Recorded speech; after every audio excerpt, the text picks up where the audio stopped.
गलवान घाटी में चीन की सेना से हिंसक झड़प के बाद सरकार ने सेना का हौसला बढ़ाने के लिए कई कदम उठाए हैं। सेना को 500 करोड़ तक के हथियार खरीदने के अधिकार दिए गए हैं। इसके अलावा सेना ने नियमों में बदलाव करते हुए लाइन ऑफ एक्चुअल कंट्रोल पर असाधारण परिस्थितियों में जवानों को हथियारों के इस्तेमाल की भी इजाजत दे दी है।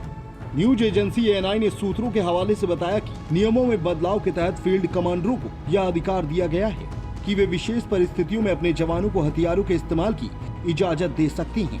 दरअसल गलवान में हुई झड़प के दौरान भारतीय जवानों ने इसलिए हथियारों का इस्तेमाल नहीं किया था क्योंकि 1996 और 2005 में हुए समझौते में ऐसा न करने पर चीन और भारत में सहमति बनी थी। दोनों देशों में इस बात पर भी समझौता हुआ था कि उनकी सेनाएं LAC के 2 किलोमीटर के दायरे में विस्फोटकों और हथियारों का इस्तेमाल नहीं करेंगी।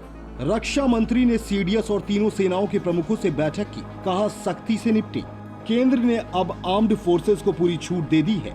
न्यूज एजेंसी ने सूत्रों के हवाले से बताया कि सेनाओं को धरती, आसमान और समुद्री इलाके में चीन की किसी भी तरह की घुसपैठ को रोकने के लिए सख्त रवैया अख्तियार करने के लिए कहा गया है। रविवार को रक्षा मंत्री राजनाथ सिंह ने chief of defence staff Bipin Rawat समेत सेना अध्यक्ष general MM Naravane, air chief marshal RKS Bhadauria और नौसेना प्रमुख करमबीर सिंह से बात की। इसी में उन्होंने सेनाओं को लाइन ऑफ एक्चुअल कंट्रोल पर चीन से सख्ती से निपटने के निर्देश दिए हैं।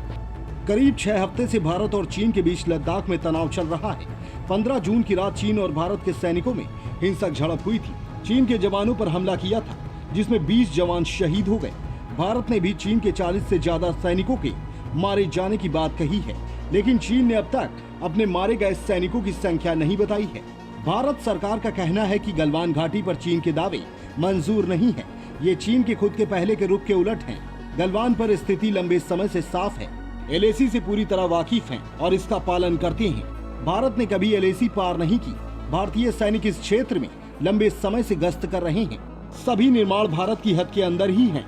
भारत के नक्शे में सीमा स्पष्ट है। 60 साल में 43,000 वर्ग किलोमीटर क्षेत्र पर अतिक्रमण के बारे में देश जानता है। सरकार LAC में एक तरफा परिवर्तन की इजाजत नहीं देगी। उधर चीन लगातार गलवान घाटी को अपनी सीमा में बता रहा है। उसका कहना है कि गलवान घाटी चीन का हिस्सा है और LAC से हमारी तरफ है। भारतीय सैनिक यहाँ पर जबरन रोड और ब्रिज बना रहे हैं। Special report, fantabulous news.